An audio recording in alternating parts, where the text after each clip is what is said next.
எனது அன்பு நேயர்களே, வணக்கம். உலகெங்கும் வாழும் பாபு சயின்டிபிக் ஆஸ்ட்ராலஜி சேனலின் மீனராசி என்பர்களே, இது கிரகணம், சூரிய கிரகணம் 29 மார்ச் 2025 சார்ந்து உங்களுக்கான ஒரு சிறப்பு பதிவு. முழுவதுமாக கேட்கும்போது, ஏழரை சனி காலத்திலே சனி பகவான் இந்த நாளிலே ஜென்மச்சனியாக மாறும்போது கூட உங்களுக்கு எப்படிப்பட்ட சிறப்பு பலன்களை எல்லாம், அதாவது பழைய கர்ம வினை பயனை முடித்து புதிய கர்ம வினை பயனை நன்மைக்காக துவக்கிக் கொள்ளலாம். அதற்கு சில கவனமாக சில விஷயங்களிலே செயல்பட்டால் வெற்றி என்பது நிச்சயம் கிடைக்கும். அது என்ன என்பதை பற்றி இந்த பதிவிலே காண்போம். இது சாதாரண கிரகணம் அல்ல. இந்த நாளிலே உங்களுக்கு சனி பெயர்ச்சி நடக்கிறது. சனி அமாவாசை என்று நடக்கிறது. 7 கிரகங்கள் ஒன்றாக இணையக்கூடிய ஒரு நாளிலே இது நடக்கிறது. இதிலே பல சூட்சுமங்கள் உண்டு. கொந்தளிக்கும் சமுத்திரத்திலே கட்டுக்கடங்காத உணர்ச்சிகள் என்று ஏன் சொல்லி இருக்கிறேன் என்றால், உங்களுடைய மீன ராசி என்பது சாதாரண இடமல்ல, அது ஒரு ஆழ்கடல். மீன ராசியில் இத்தனை கிரகங்களை மீண்டும் 7000 வருடத்திற்கு பின்புத்தான் காண முடியும். அன்பு நேயர்களே, 29 மார்ச் 2025 நடக்கக்கூடிய இந்த கிரகணம் என்பது, இது நுட்பமாக பார்க்க போகும்போது ஒரு பாத் சேஞ்சர், ஒரு வழியை மாற்றி அமைக்கக்கூடிய ஒரு முக்கிய கிரகணம். சைலண்ட் டாமினேட்டர், அமைதியாக ஒரு புரட்சியை, வாழ்க்கையில ஒரு மாறுதலை, அதுவும் உடனடியாக மட்டுமல்ல, வருங்கால தலைமுறையே மாற்றிவிடக்கூடிய அமைப்பு. காரணம், மீன ராசியில ராகு இருக்கும் போது எல்லா கிரகங்களும் கிட்டத்தட்ட ஒரு 7 கிரகங்கள் கூட்டு இங்கு நடக்கிறது. பொதுவாக ஜாதக பலன்களிலே 6 கிரகங்கள் என்று சொல்வார்கள். நான் நெப்டியூன் என்ற அந்த வருண கிரகத்தையும் சேர்த்து சொல்கின்றேன். ஏனென்றால் இந்த வெளிக்கோள்களினுடைய கணக்குகள் எனக்கு தரப்பட்டிருந்த காரணத்தினால் நான் அவற்றையும் சேர்த்து பலன் சொல்லக்கூடிய அமைப்பிலே இதை சொல்லுகின்றேன். அது மட்டுமல்ல, இந்த கிரகணமானது இந்த ஒட்டுமொத்தமாக இந்த மீன ராசியிலே நடக்கக்கூடிய இந்த விஷயம், கிரகண நிகழ்வு என்பது ஒரு புளூட்டோ யவகிரகம் தரக்கூடிய பேராற்றல், அதாவது ஒரு யுகத்தையே மாற்றி அமைக்கக்கூடிய ஆற்றல் என்பது இந்த மரண கிரகமான புளூட்டோவிற்கு உண்டு. அப்படிப்பட்ட ஒரு ஆற்றலை வெளிப்படுத்தக்கூடியதாய் இந்த கிரகணம் அமைகிறது. இந்த பதிவினை முழுவதுமாக கேட்கும் போதுதான் இந்த கிரகங்கள் எப்படி மனிதனை மட்டுமல்ல, பூமியில் உள்ள மற்றும் இந்த சோலார் சிஸ்டம், பிரபஞ்சத்திலே இருக்கக்கூடிய சூரிய குடும்பத்தையே எப்படி கட்டுப்படுத்துகிறது என்பதை பற்றி நீங்கள் புரிந்து கொள்ள முடியும். அது மட்டுமல்லாமல் இந்த கிரகணத்திலே செய்ய வேண்டியவை, செய்யக்கூடாதவை என்பதை பற்றியும் நீங்கள் எளிதிலே புரிந்து கொள்ள முடியும். உங்கள் ராசிக்கான பிரத்யேக பலன்களும் இதனோட கடைசியிலே நான் தந்திருக்கின்றேன். கிட்டத்தட்ட இந்த கிரகண நாளை தவற விட்டு விட்டால் 7867 வருடங்கள் கழித்துத்தான், அந்த 7867 வருடங்கள் கழித்துத்தான் மீண்டும் அப்படி ஒரு இதே போன்ற நிலையிலே மீனராசியில எல்லா கிரகங்கள் கூடக்கூடிய சமயத்திலே ஒரு கிரகணம் நிகழும். அப்படி என்றால் ஒரு முழு சுற்று, ஒரு மாற்றம் ஏற்படும் போது உலகம் வேறு விதமாக இருக்கும்.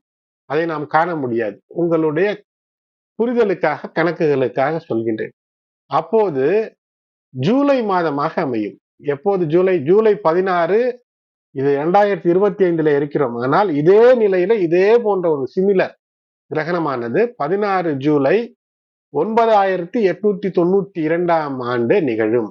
அப்போது ஜூலை மாதம் என்பது எப்போது வரும் என்றால், ஜூலை மாதம் என்பது பங்குனி மாதமாக அமையும். இப்போது நமக்கு மார்ச், ஏப்ரலிலே இந்த பங்குனி அமைகிறது.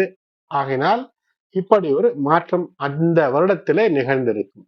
சரி, இன்னும் கொஞ்சம் இவ்வளவு விரிவான கணக்கு நமக்கு தேவையா என்றால், ஜோதிட குறிப்புகளை புரிந்து வைத்துக் கொள்வது தேவை. ஆகினாலே இந்த ரகசியத்தை உடைத்து சொல்கின்றேன்.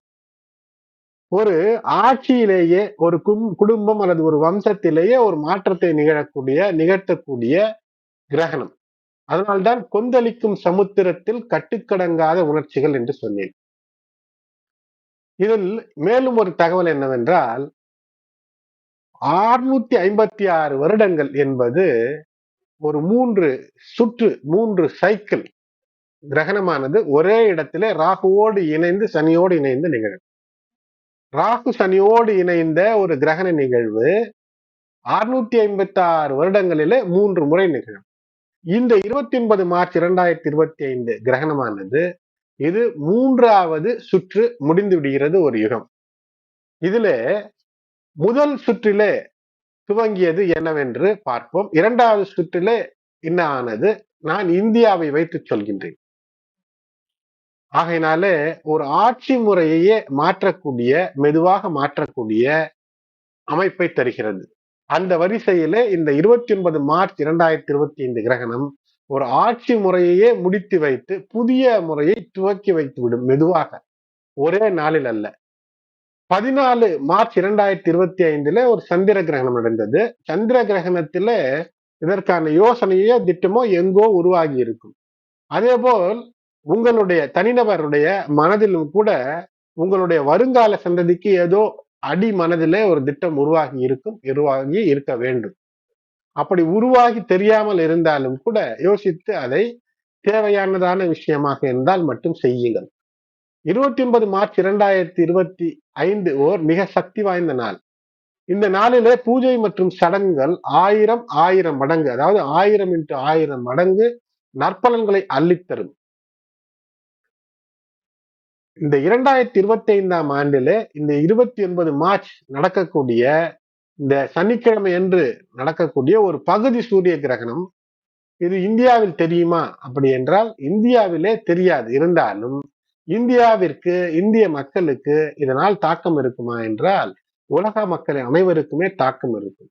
தெரியக்கூடிய இடம் என்று பார்க்கும்போது வட கிழக்கு அமெரிக்கா, கனடா, ஐரோப்பா, ஆசியா, ஆப்பிரிக்கா, அட்லாண்டிக் மற்றும் ஆர்டிக் பகுதிகளிலே இது தெரியும். எப்போது ஒரு கிரகணமானது ஆர்டிக் மற்றும் அட்லாண்டிக் பகுதிகளிலே முழுமையாக ஒரு விஷயத்தை தாக்கத்தை ஏற்படுத்துகிறதோ அது உலக மக்களை பொதுவாக பாதிக்கும். இது ஒரு 6 மாதத்திற்கு தற்சமய காலத்திலே சொல்ல வேண்டும் என்றால், அதாவது இந்த வாழ்க்கையில ஒரு 6 மாத காலத்திற்கான இலக்குகளையும் தேவையான முன்னேற்றத்திற்கான மாற்றங்களையும் தேவையற்ற விஷயத்தை விடுவதற்கும் ஒரு தெளிவை தரும். இந்த கிரகணம் முதலிலே சொன்னேன், ஒரு யம கிரகம் தரக்கூடிய மாற்றம், தன்னம்பிக்கை, எழுச்சி, உங்களை நீங்கள் மீட்டு அமைத்துக் கொள்வது, ஒரு பிரச்சனையிலிருந்து இது வேண்டும் வேண்டாம் என்று மீட்டு அமைத்துக் கொள்வதற்கான இந்த மாற்றக்கூடிய ஆற்றலை இந்த கிரகணம் தரும். எப்போதுமே புளூட்டோ மரண கிரகத்தை பற்றி யாரிடமும் கணக்கு இருக்காது, அதற்கு பலன் சொல்ல மாட்டார்கள். ஆனால் அதை போன்ற ஒரு மிகப்பெரிய மாற்றக்கூடிய டிரான்ஸ்பர்மேட்டிவ் எனர்ஜியை இது தந்துவிடும்.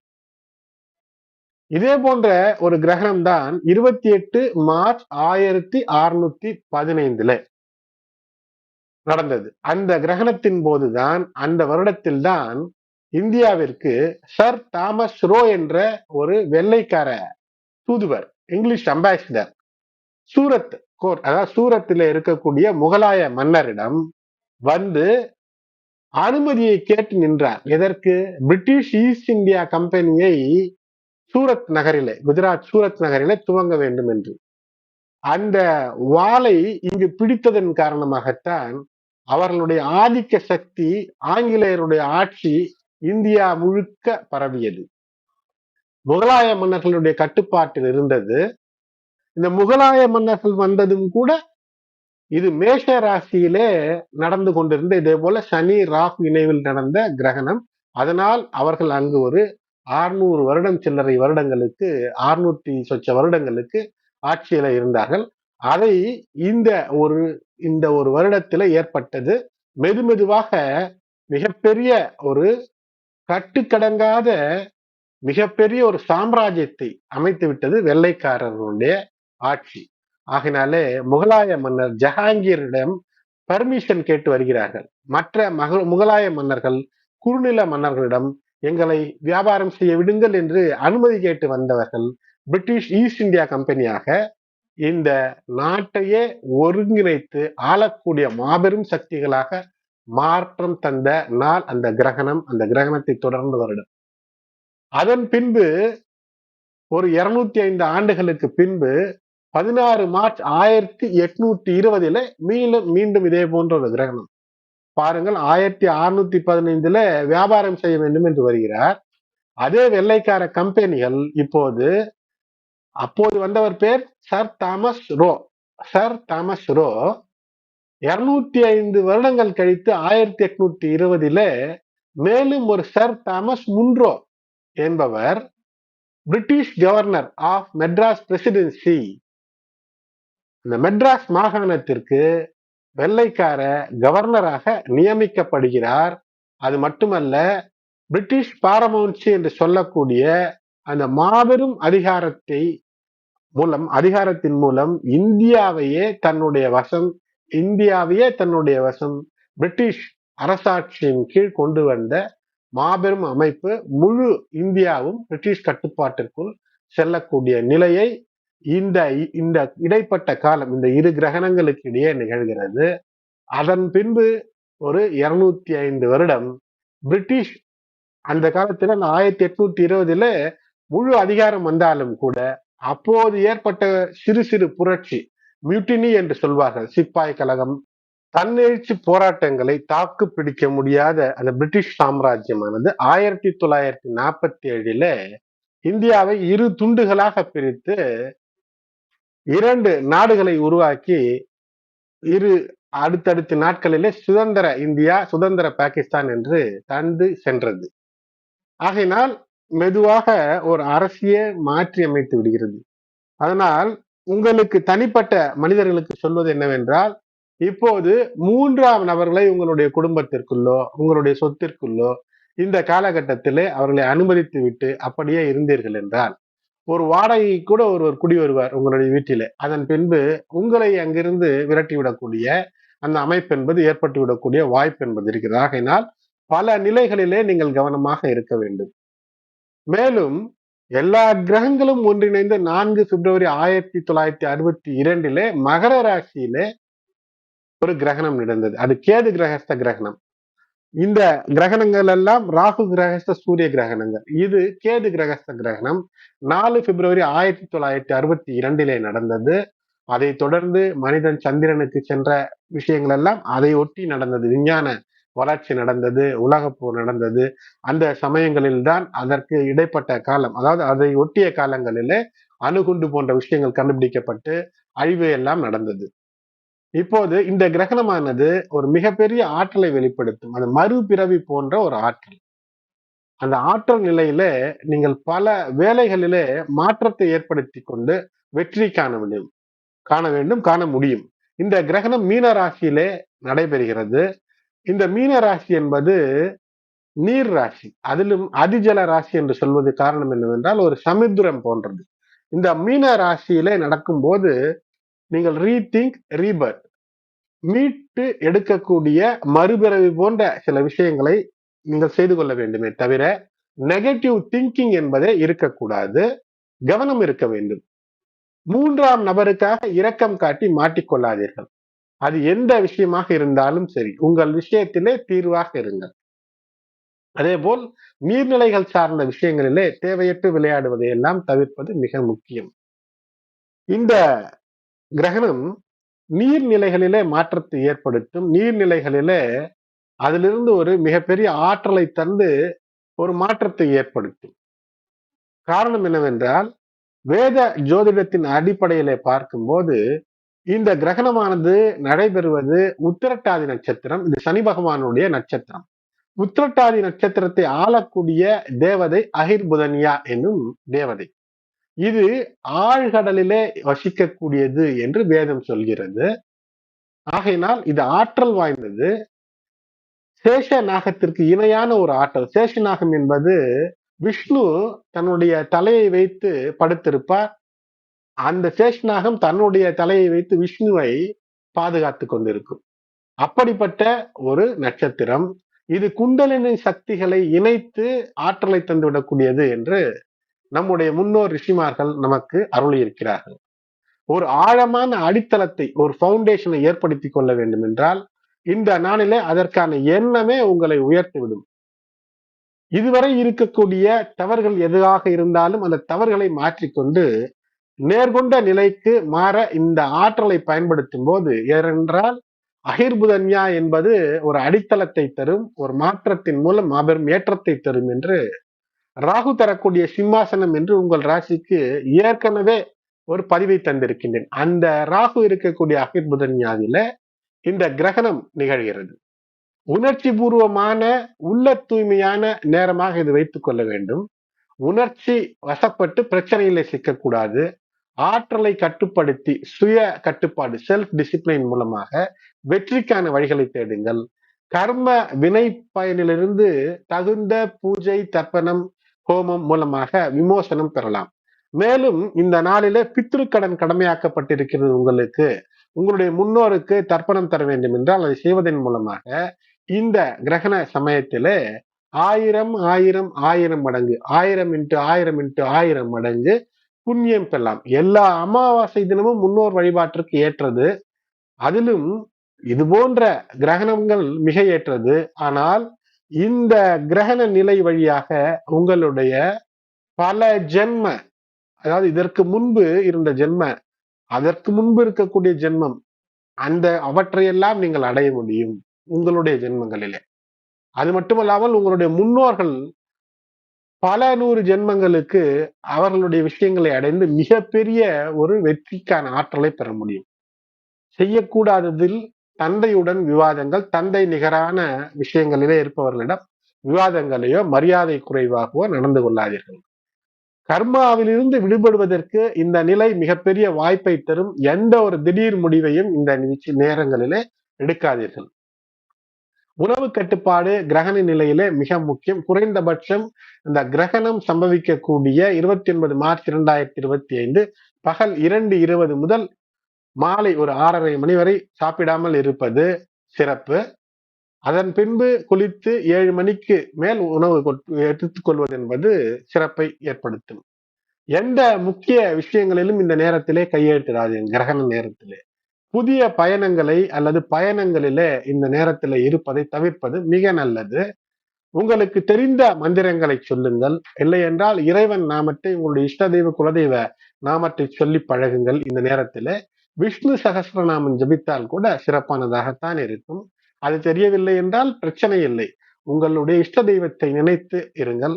7 கிரகங்கள் ஒன்றிணைந்து நடக்கக்கூடிய கிரகணம். இனி நான் சொன்னேன், இந்த ரகசியத்தை யாரும் சொல்லி இருக்க மாட்டார்கள்.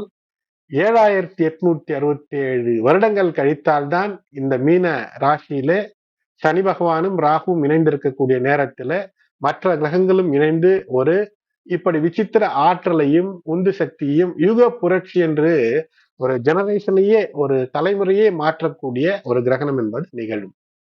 ஆகையினால் இந்த சனி அமாவாசையுடன் வரக்கூடிய இந்த கிரகணமானது சனி திசை, சனி புக்தி, 7 சனி, அஷ்டம சனி, அர்த்தாஷ்டம சனி, கண்டக சனி, சனியினுடைய பார்வைப்பிடி, ஏதோ ஒரு நிலையில உங்கள் ஜாதகத்தை சனி நிச்சயமாக பார்வையால் பாதிப்பார், தன்னுடைய இருப்பால் சோதிப்பார். ஆகையினால நிச்சயம் அவற்றிலிருந்து கர்ம வினை பயனிலிருந்து வெளிவருவீர்கள். மீண்டும் சொல்கின்றேன், பித்ரு கடமை இருந்தால் அவற்றை நிச்சயமாக நீங்கள் கடைபிடியுங்கள். பதற்றத்தை தவிர்த்து அமைதியாக இருப்பது வெற்றிக்கான வழிகளை உங்களுக்கு தரும். அது மட்டுமல்ல, இந்த கிரகணத்தில தியான நிலையில் இருப்பது, தியானம் செய்வது மிக முக்கியம். கண் அதாவது வெறுங்கண்களால் நேரடியாக கிரகணம் இந்தியாவிலே தெரிய போவதில்லை. இருந்தாலும் வானத்தை ஊற்று சூரியனை பார்ப்பதை தவிர்ப்பது நல்லது. வீட்டில் இருப்பது அவசியம். இல்லை என்றாலும் கூட இருக்கக்கூடிய இடத்திலே அமைதியான முறையில இருப்பது. கர்ப்பிணி பெண்களாக இருந்தால் இல்லத்திற்குள்ளேயே இருப்பது சிறப்பை ஏற்படுத்தும். அதே போல் குழந்தைகளும் கூட இல்லத்திற்குள்ளேயே இருப்பது. சாத்வீக உணவுகளை மட்டுமே அந்த நாளுக்கு முன்னும் பின்னும் எடுத்துக்கொள்வது. கூறிய ஆயுதங்களை பயன்படுத்தாமல் இந்த ஒரு நாளில இருப்பது. இதெல்லாம் உங்களுக்கு எளிய முறையில இந்த கிரகண நாளில சிறப்புகளை பெறுவதற்கான வழிகளாக இருக்கும். மீனராசியை பொறுத்தவரை அன்பு மீனராசி அன்பர்களே, 6ஆம் இடத்து அதிபதி சூரியன் உங்களுடைய ராசியிலேயே கிரகண நிலை பெறுவதோடு மட்டுமல்லாமல் இதனுடைய தாக்கம் 7ஆம் இடத்திலும் இருக்கும். ஆகையினால் உறவு முறைகளை சரியாக பேண வேண்டும். அது கணவன் மனைவி உறவானாலும் சரி, இந்த நிலையில பிரிவு என்பதை யோசிக்க கூடாது. அண்ணன் தம்பி, அக்கா தங்கை உறவு, இந்த உறவுகளை எல்லாம் சீராக நீங்கள் கையாளக்கூடிய அந்த பண்பை பெற வேண்டும். இப்போது எமோஷனல், உணர்வு பூர்வமாக எதையுமே செய்வதற்கான நேரம் இல்லை. அதே போல் காலம் தாழ்த்துவது, புரோகாஸ்டினேஷன் என்று சொல்வார்கள். ஒரு விஷயத்தை உரிய நேரத்தில் செய்யாமல் பின்னால் பார்த்து கொள்ளலாம், நம்ம யார் என்ன செய்து விட முடியும் என்ற அந்த எண்ணம் இருந்தால் அதுவும் இதற்கு ஒத்து வராது. எந்த விதமான தீய எண்ணங்களும் இருக்கக்கூடாது. ஒரு விஷயத்தை எடுத்தீர்கள் என்றால் நல்ல விஷயமாக அதை எடுக்க வேண்டும். அதிலே உங்களுடைய முழு திறமையும் போக்கஸ்டாக செய்ய வேண்டும். திடீரென்று மன அழுத்தங்களுக்கு உள்ளாவது உங்களுடைய சுய வாழ்க்கையை அது நிச்சயமாக ஏதோ ஒரு நிலையில பின்தங்க செய்துவிடக்கூடாது. நட்புக்கள், பொதுவிலே உங்களுடைய இமேஜ் டேமேஜ் ஆகாமல் இருப்பதற்கான வழிகளை உண்மையிலேயே உள்ளன்போடு நீங்கள் செயல்பட வேண்டும். பொருளாதார விஷயத்திலே இந்த கிரகண சூழ்நிலையில தேவையற்ற எந்த செலவையும் தவிர்க்க வேண்டும். தொழில் ரீதியாக வளர்ச்சிக்கான திட்டங்களை மட்டுமே முன்னெடுக்க வேண்டும். எமோஷன்ஸ், உணர்வு பூர்வமாக கோபதாபங்களை காட்டுவது அல்லது ஏதோ ஒரு ஆதிக்க போக்கையோ ஆணவத்தையோ தான் என்ற குணத்தையோ வெளிப்படுத்துவதெல்லாம் சிக்கலை ஏற்படுத்தும். ஜென்ம ராசியிலே சனி பகவான் ஜென்மச்சனியாக வரும் நாளிலே ஒரு கிரகணம், சூரிய கிரகணம். அதுவும் வரலாற்று சிறப்பு மிக்க ஒன்று மட்டுமல்ல, பல கிரகங்களுடைய தாக்கம் என்பது ஒரு குழப்ப நிலையை உங்களுக்கு தரும். ஆகவே இந்த குழப்ப நிலை என்றால் உங்களுக்கு உதவி என்பது உங்களுடைய குடும்பம், உங்களுடைய நெருங்கிய உறவினர், தாய் தந்தை, உங்களோடு பிறந்திருப்பவர்கள் தான் ஓரளவிற்கு உண்மையான உறவுகள் என்று சொல்ல முடியும். ஆகையினால் அந்த உறவுகளிடம் கண்ணியத்தோடு இருப்பது மிக சிறப்பு. எந்த விதமான ஆர்குமெண்ட்ஸ், வீண் விவாதங்களையும் தவிர்க்க வேண்டும். குறிப்பாக அரசு அதிகாரிகளோடு, அத்தாரிட்டி, ஆட்சி அல்லது அதிகாரத்திலே உங்கள் மீது அதிகாரம் செலுத்தக்கூடியவர்களிடம் அன்பாக இருக்க வேண்டும், உண்மையாக இருக்க வேண்டும். அதேபோல் பெற்றோரிடம், பெரியோர்களிடம், எந்த விதமான குருமார்களிடம், குறிப்பாக குருமார்களிடம் எந்த விதமான ஒரு மன கசப்பையும் ஏற்படுத்தி கொள்ளக்கூடாது. இப்போது பொறுப்பை நீங்களே ஏற்று பொறுப்புடன் நடந்து கொள்ள வேண்டிய சூழ்நிலை. இந்த சூரிய கிரகணம் என்பது குறிப்பாக மீனராசி என்பவர்களே, உங்களுடைய ராசியில் நடப்பது பழைய கர்ம வினை, குறிப்பாக தீவினைகளை அகற்றி சனி பகவான் அங்கு இருக்கிறார். நல்லதை செய்வதற்காக தீவினைகளை எல்லாம் உங்களுக்கு காட்டி நல்ல உழைப்பை தந்து உங்களை நல்ல இந்த சமுதாயத்திற்கு தேவையான சமுதாயத்துல எப்படி வேலை செய்ய வேண்டும் என்பதற்கான ஒரு உந்துதலை உங்களுக்கு தந்து வெற்றிக்கான வழியை தருவார். எளிய உதவிகள், அதாவது உங்களை விட கீழ் இருப்பவர்களுக்கு எளிய உதவிகளை முடிந்தால் செய்யுங்கள். எப்போதுமே நன்றி உணர்ச்சியோடு இருப்பது, பிராக்டிஸ் கிராட்டிடியூட் என்று சொல்வேன். நன்றி உணர்ச்சியோடு இருப்பது, இதுதான் ஒரு பரிகாரமாக அமையும். இது குறைந்தபட்சம் கோபப்படாமல் இருப்பது, பொறுமையோடு இருப்பது ஒரு மாத காலமாவது கடைபிடிக்க வேண்டும். 3ஆம் நபர்களை உங்களுடைய சொத்து, உங்களுடைய வாகனம் இதில் அனுமதித்து விடுவதோ அல்லது யோசனையே இல்லாமல் நட்பு என்ற பெயரில் யாராவது உங்களை ஆதிக்கம் செலுத்த விட்டு விடுவதோ என்பது சுய கட்டுப்பாடு இல்லாமல் நீங்களே உங்களை தளர்த்தி கொள்வதோ பிரச்சனை தரும். ஆகையினாலே ஒரு பரிகாரமாகவே நன்றி உணர்ச்சியோடு இருப்பது, 3ஆம் நபர்களுடைய தலையீடு உங்களுடைய சுய வாழ்க்கையில் குடும்பத்திலே இல்லாமல் இருந்து கொள்வது என்பது சிறப்பை ஏற்படுத்தும். எளிய உபவாசங்கள் இருப்பது, உண்ணா நோன்பு இருப்பது, இவையெல்லாம் சிறப்பை உங்களுக்கு நிச்சயமாக இந்த காலகட்டத்தில் ஏற்படுத்தும். சனி பகவான் உங்களுக்கு நற்பலன்களை தருவார். ஜென்மச்சனியாக இருந்தாலும் கூட நற்பலன்களை தருவார். ஆனால் வரக்கூடிய ஒரு 50 நாட்களிலே சற்று கூடுதல் கவனத்தோடு இருக்க வேண்டும். அதை பற்றி தொடர் பதிவிலே நான் தருவேன்.